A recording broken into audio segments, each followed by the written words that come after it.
Di 10K subscriber channel Novel Official, akan adakan giveaway untuk 3 orang pemenang.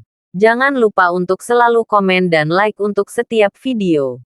Selamat datang di channel Novel Official. Sebelum mendengarkan novel Perintah Kaisar Naga, jangan lupa like, share, and subscribe. Kalau tidak kuretakkan jantung kalian. Tanpa lama-lama lagi langsung saja kita masuk di cerita novelnya. Selamat mendengarkan bosku. Bab 131. $1. Catherine tercengang. Bagaimana dia tahu berapa banyak yang bisa dibayar? Dev. Dia hanya bisa melihat Dev dan bertanya. Kakak, Fatso bertanya. Berapa banyak uang yang ingin kamu bayarkan untuk menyelesaikan masalah ini? Saya dapat memberitahu Anda. Jika bukan karena Kakak Fatso melihat wajahku, bahkan jika kamu membayar, Kakak Fatso akan tetap menghancurkanmu. Catherine menakuti Dev. Berharap Dev mau membayar sedikit lebih banyak uang untuk mengirim orang ini pergi dan menyelamatkan dirinya dari rasa sakit daging dan darah. Melihat Catherine menggembar-gemborkan dirinya seperti ini, pria gemuk dengan telinga besar akhirnya tersenyum. Apakah angka ini baik-baik saja? Dev perlahan mengulurkan jari. Anda ingin mengirimi saya $10.000. Pria berkepala gendut dan bertelinga besar itu berkata dengan ekspresi dingin di wajahnya. Dev, bagaimana menurutmu? Kamu memukul Kakak Fatso dan kamu hanya akan membayar 10.000 yuan. Itu untuk memberi kepada pengemis. Catherine menegur Dev dan mengedipkan mata. Putus asa pada Dev. Aku tidak berbicara tentang 10.000 yuan. Dev menggelengkan kepalanya. 100.000 yuan tidak banyak, kata pria berkepala gendut itu. Catherine juga sedikit dilema saat ini. 100.000 yuan cukup banyak. Melihat Dev seperti ini, dan dia baru saja dibebaskan dari penjara, tidak mungkin memiliki banyak uang. Kakak Fatso, lihat dia seperti ini. Aku merasa 100.000 yuan adalah batasnya. Dia baru saja dibebaskan dari penjara, dan diperkirakan dia tidak punya uang. Catherine memohon untuk Dev. Baru keluar dari penjara, pria berkepala gendut dan bertelinga besar itu terkejut. Sejenak tidak heran dia begitu kejam. Dia memiliki sedikit keberanian. Saya tidak peduli apakah dia punya uang atau tidak. Dan jika dia ingin mengirim saya untuk 100.000 yuan, itu tidak mungkin. Melihat pria itu tidak setuju, Catherine hanya bisa melihat Dev lagi dan berkata, kamu ambil lebih banyak. Tidak. Aku masih punya beberapa. Dan aku akan meminjamkannya padamu. Tapi aku setuju. Kamu bisa membayarnya kembali.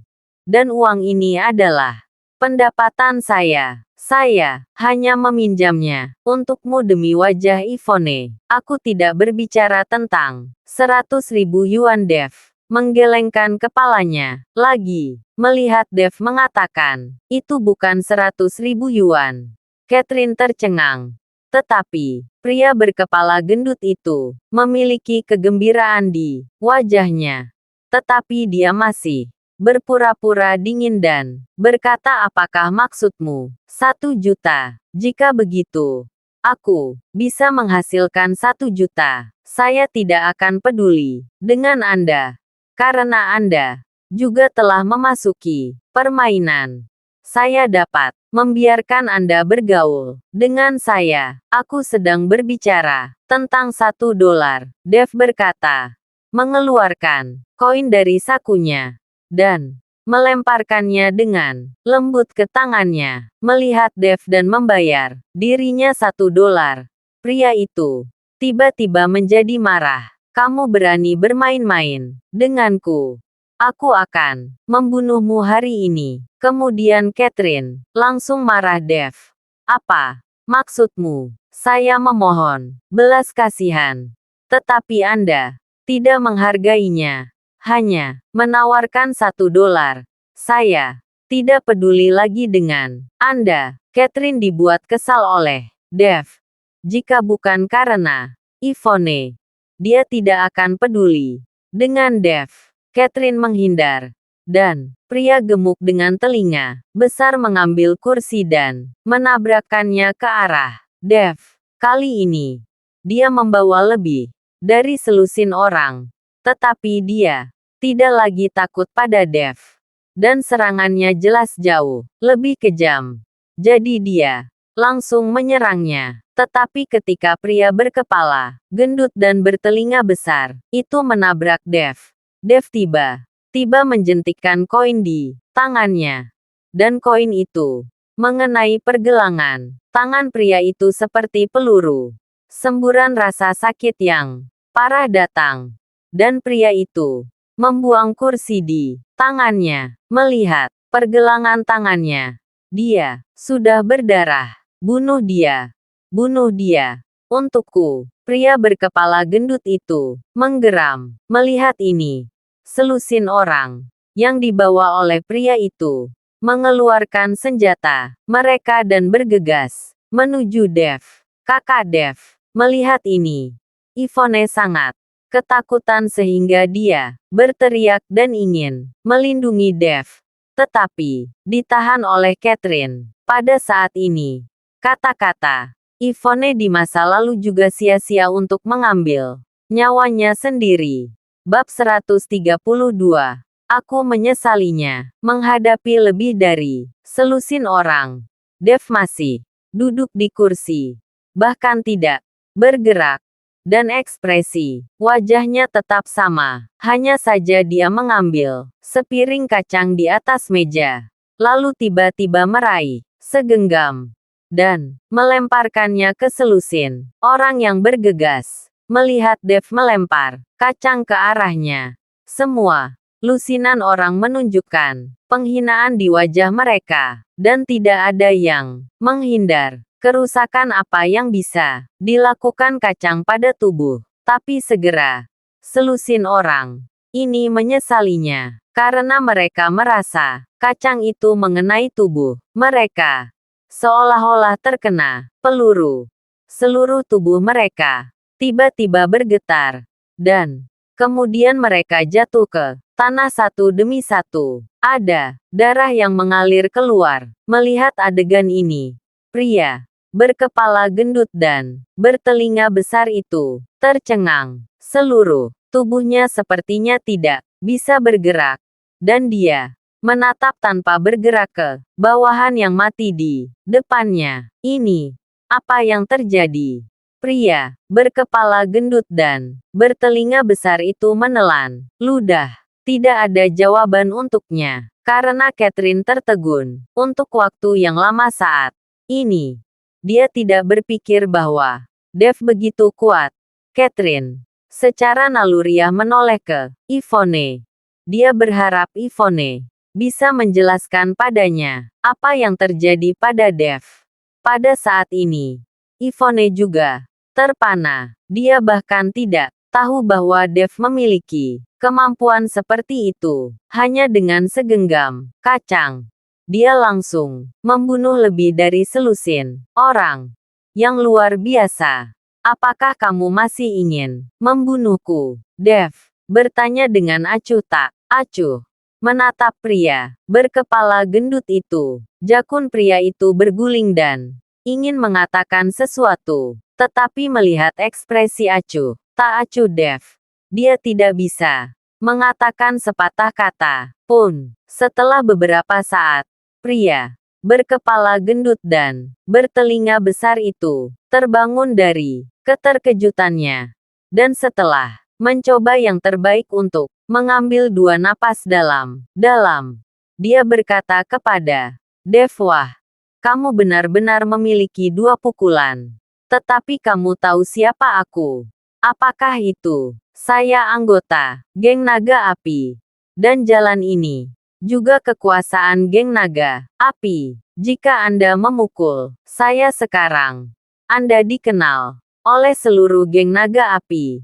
Kami sebagai musuh. Memang kenapa kalau menjadi musuh geng naga apimu? Jika kamu memiliki kemampuan, gunakan saja. Dev hanya bisa mencibir. Wajah pria berkepala gendut dan bertelinga besar itu memerah. Dan akhirnya dia mengeluarkan ponselnya dan memutar nomor. Meskipun saya tidak tahu siapa yang dia panggil, semua orang tahu bahwa pria berkepala gendut itu pasti memanggil pembantu. Segera setelah menutup telepon, pria berkepala gendut dan bertelinga besar itu menunjukkan sedikit kebanggaan di wajahnya. Nak, tunggu sampai mati. Kali ini kakak Hercules akan datang sendiri.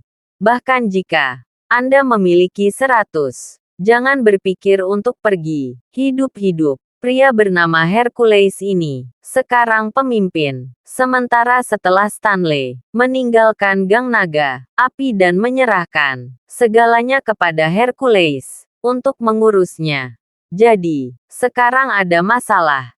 Dia hanya bisa memanggil Hercules. Mendengar kata-kata kakak Hercules, Dev tertawa. Dia baru saja keluar dari kantor Hercules, dan dia tidak menyangka akan segera bertemu lagi. Oke, aku akan menunggu dan melihat bagaimana saudara Hercules yang kamu katakan bisa membuatku mati. Dev berkata dengan jijik. Di samping Catherine mendengar kata kakak Hercules, wajahnya berubah menjadi hijau.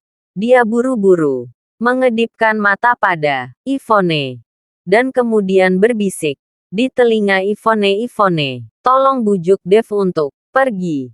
Jangan berpikir dengan hanya memiliki 2 pukulan. Dia tidak akan takut pada siapapun. Biarkan saya memberitahu Anda, kakak. Hercules ini adalah tangan kanan Stanley, pemimpin geng naga api. Dia sangat mampu bertarung, dan dia sangat kejam. Mendengar ini, Yvonne juga cukup ketakutan, mengangguk sedikit, lalu berjalan ke sisi Dev dan berkata dengan lembut, "Kakak Dev, ayo pergi. Sudah larut." Bab 133. 100 kehidupan. Yvonne tidak memberitahu Dev untuk mengatakan yang sebenarnya tentang kehebatan kakak Hercules, karena dia tahu bahwa hati Dev sudah membengkak sampai ekstrim saat ini. Jika dia mengatakan ini, Dev tidak akan pergi. Dev memandang Catherine, lalu memandang Yvonne dan berkata, "Yvonne, kamu dan Catherine pergi dulu. Aku akan pulang sebentar lagi." Melihat Dev tidak pergi, Yvonne sangat cemas dan hanya bisa mengatakan dengan jujur, "Kakak Dev, Catherine baru saja mengatakan bahwa kakak Hercules sangat kuat. Kamu tidak boleh memprovokasi dia." "Tidak apa-apa. Aku tidak takut." Dev tersenyum sedikit melihat Dev tidak mendengarkan nasihatnya. Catherine hanya bisa menegur dengan keras. "Jangan berpikir bahwa kamu tidak terkalahkan jika kamu memiliki 2 pukulan. Kakak Hercules ini adalah tangan kanan dari Gang Naga Api, dan dia sangat mampu bertarung. Kamu hanya punya 2 pukulan. Apakah kamu masih berani bertahan? Kenapa tidak berani?" Dev tampak acuh tak acuh. Kamu Catherine akan sangat marah sehingga dia hanya bisa menarik Yvonne dan menariknya pergi. Dengan putus asa Yvonne, "Ayo kita pergi." Benar-benar keras kepala. Tinggalkan dia sendiri. Sekarang dia telah memprovokasi geng naga api. Dia pasti tidak mungkin melihat matahari besok. Tidak layak bagi kita untuk mati bersamanya. Yvonne diseret oleh Catherine. Meskipun pria berkepala gendut dan bertelinga besar tidak ingin Catherine dan Yvonne pergi, Hercules tidak ada di sana saat ini. Jadi dia tidak berani mengeluarkan suara agar tidak dipukuli oleh Dev. Tidak lama setelah Catherine menarik Yvonne pergi, dia melihat beberapa mobil mendekat dengan kecepatan tinggi dan kemudian berhenti di depan warung makan. Melihat ini, pemilik warung sangat ketakutan sehingga dia bersembunyi di dalam ruangan, dan orang-orang di sekitarnya yang sedang makan dan menonton bujukan panas juga bubar. Pada saat ini, mereka semua tahu reputasi Hercules, dan tidak ada yang berani memprovokasi orang seperti itu, atau bahkan kehilangan nyawanya. Ketika pria berkepala gendut melihat ini, dia bergegas dan dengan hormat membuka pintu mobil pertama. Hercules keluar dari mobil dengan sebatang cerutu di mulutnya, dan orang-orang yang memandangnya sangat iri. Kakak Hercules melihat Hercules, pria berkepala gendut dan bertelinga besar, itu buru-buru berteriak dengan keluhan yang tak ada habisnya di wajahnya. Bocah gendut, lihat dirimu. Memalukan bagi geng naga api. Hercules mengerutkan kening saat dia melihat pria berkepala gendut dan bertelinga besar itu. Di mana orang itu? Kakak Hercules. Dia hanya duduk di sana. Pria itu menunjuk Dev dan berkata. Hercules melihat ke arah jari-jarinya. Dan ketika dia melihat bahwa itu adalah Dev yang duduk, Hercules sedikit bergetar, dan cerutu di mulutnya jatuh ke tanah. Melihat kesalahan Hercules, pria berkepala gendut dan bertelinga besar itu buru-buru mengambil cerutu dan berkata, Kakak Hercules, ini hanya satu orang, tetapi dia memiliki beberapa keterampilan. Semua bawahan saya telah dihabisi. Hercules sangat marah. Dia benar-benar ingin memarahi bocah gendut itu. Dev memiliki beberapa keterampilan di sini. Dia jelas sangat kuat. Bahkan, Stanley dikalahkan dengan satu tendangan. Siapa yang bisa menjadi lawan Dev di seluruh Hong Cheng? Kakak Hercules. Dev memandang Hercules pada saat ini dengan ekspresi lucu. Di wajahnya kita benar-benar ditakdirkan untuk bertemu lagi. Mendengar ini, Hercules buru-buru berubah menjadi wajah tersenyum dan berjalan. Tuan Chen bercanda. Itu karena saya tidak punya cara untuk mendisiplinkan bawahan saya. Kali ini, pria berkepala gendut dan bertelinga besar itu tercengang. Dia menatap Hercules yang menyanjung, tidak mengerti apa yang terjadi. Bawahanmu sangat baik, dia bilang.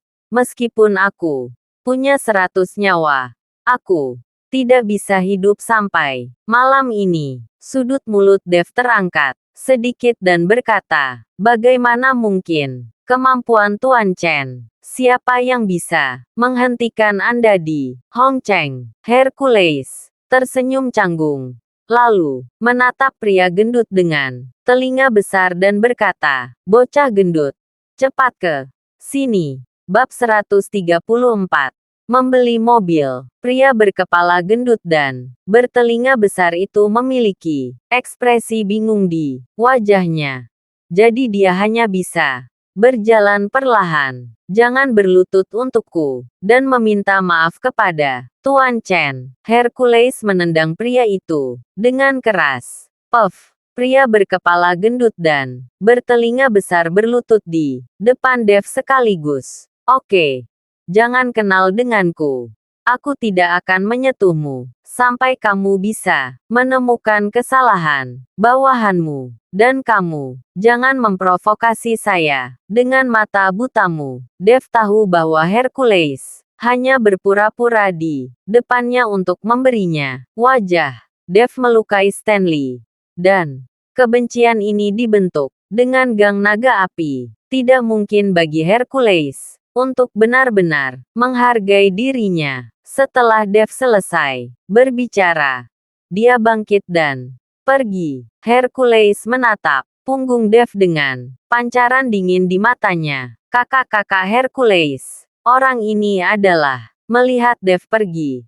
Pria berkepala gendut dan bertelinga besar itu berdiri dan bertanya pada Hercules dengan wajah bingung. Plak Hercules menamparkan wajah pria gendut dengan telinga besar itu. Aku memberitahumu, jika kamu melihatnya di masa depan, sembunyikan dirimu darinya. Pemimpin kami terluka olehnya. Jika kamu bisa hidup hari ini, bakar saja dupa. Setelah Hercules selesai berbicara, dia membawa bawahannya pergi. Pada akhirnya, hanya pria berkepala gendut dan bertelinga besar yang dibiarkan berdiri di tempat. Dia sangat ketakutan. Di komunitas, Yvonne dengan cemas menunggu Dev di pintu. Catherine mengirim Yvonne kembali dan pergi. Yvonne, kamu tidak pulang. Siapa yang kamu tunggu? Melissa melihat Yvonne kembali, tapi bahkan tidak pulang. Jadi dia bertanya, Bu, Anda pulang saja dulu. Aku akan menunggu kakak, Dev. Yvonne berkata dengan sedikit kecemasan di wajahnya. Apa yang terjadi dengan Dev? Bukankah kalian pergi bersama? Melihat ekspresi cemas Yvonne, Melissa bertanya dengan tergesa-gesa. Dia Yvonne tercengang, tidak tahu bagaimana menjelaskannya kepada ibunya. Yvonne, di mana Dev? Apakah kamu tidak kembali bersamamu? Pada saat ini, Celine dan Edward juga datang. Melihat Celine dan Edward, Yvonne takut keduanya akan khawatir. Jadi dia buru-buru berkata, Kakak Dev memiliki sesuatu untuk dilakukan. Dia mungkin tidak akan kembali sampai nanti. Anak ini tidak tahu apa yang dia sibuk. Dia sudah tidak bekerja. Bagaimana dia bisa memiliki begitu banyak hal untuk dilakukan? Celine bergumam, Bibi Chen. Kembali dulu saja. Aku akan menunggu kakak Dev di sini. Yvonne ingin Celine dan Edward pulang. Lagi pula, kapan Dev akan kembali? Mungkin dia tidak bisa kembali. Aku ingin memberimu kejutan. Dev, anak itu belum kembali selarut ini. Celine berkata sambil menghela nafas. Kejutan. Yvonne terkejut melihat ini.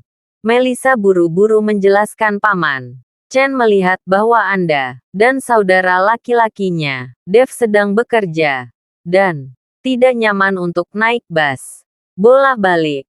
Jadi Paman Chen membeli mobil untuk Anda kendarai dalam perjalanan ke bekerja. Dia ingin mengejutkan Anda dan saudara Dev.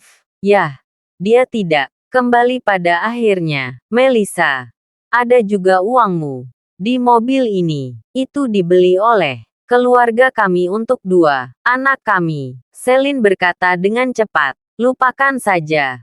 Aku hanya menambahkan beberapa ribu yuan dan sisa uangnya. Bukan dariku. Melissa tertawa. Ini mobil second untuk dua orang. Ketika pekerjaan mereka stabil, biarkan mereka membelinya sendiri. Kita semua sudah tua dan kita hanya bisa membantu semampunya. Edward juga berbicara saat ini. Ya, hari-hari yang akan datang akan tergantung pada mereka berdua. Melissa mengangguk, mendengarkan obrolan beberapa orang.